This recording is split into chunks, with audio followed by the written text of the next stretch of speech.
بسم اللہ الرحمن الرحیم. سر کو نام ہیلپ ڈیسک میں خوش آمدید. آج ہم آمین کے بارے میں جانیں گے کہ آمین کی ترکیب کس انداز سے کی جاتی ہے, کیسے کی جاتی ہے. آمین کی ترکیب بالکل آسان ہے, کوئی مشکل نہیں ہے. آمین جو ہے یہ اس میں فعل ہے. اس میں فعل وہ ہوتا ہے کہ جو لفظاً تو اسم ہو لیکن مانن اس کا جو معنی ہوگا وہ فعل والا ہوگا. اب یہاں پر آمین ہے, آمین جو ہے یہ استجب کے معنی میں ہے. استجب استجب کے معنی میں ہے. آمین یہ استجب کے معنی میں ہے. جب ہم اس کی ترکیب کریں گے, مثال کے طور پر ہمارے پاس ایک مثال آتی ہے. مثال ہمارے پاس یہ آتی ہے, الہی الہی آمین. الہی آمین یہ مثال ہے. اگر ہم یہاں ترکیب کریں گے تو کیسے کریں گے؟ اب یہاں دیکھیں, الہی میں ہم اپنا فارمولا لگائیں گے مرکب اضافی والا, نکرہ پلس معرفہ.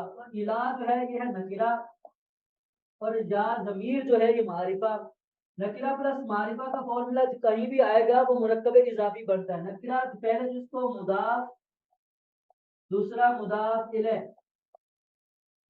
مرکب اضافی ہو گئے, مرکب اضافی. ٹھیک ہے, یہ مرکب اضافی ہوگا. اب آئیں آمین. آمین جو ہے اس کو ہم استجب کے معنی میں یہ تھا تو ہم یہ لگائیں گے یہاں پر بیمانہ استجب. بیمانہ استجب. استجب جو ہے یہ فعل امر ہے. فعل امر ہے یا بھائی مذکر حاضر کا حاضر ہے, اور فعل امر اس میں انتا ضمیر نکلے گی فاعل, انتا ضمیر فاعل نکلے گی, اور فعل اپنے فاعل سے مل کر یہ بنے گا جملہ فعلیہ. جملہ فعلیہ. اب مرکب اضافی جو ہے یہ بن جائے گا مبتدا اور یہ بن جائے گی خبر. مبتدا خبر مل کر یہ بنے گا جملہ اسمیہ. جملہ اسمیہ یہ اس کی ترکیب ہے. جب ہم ترکیب کر لیں تو اس کے بعد ہمیں ترجمہ کرنا ہوتا ہے. تو اس کا ترجمہ کیا ہے؟ الہی آمین, میرے خدا تو قبول فرما.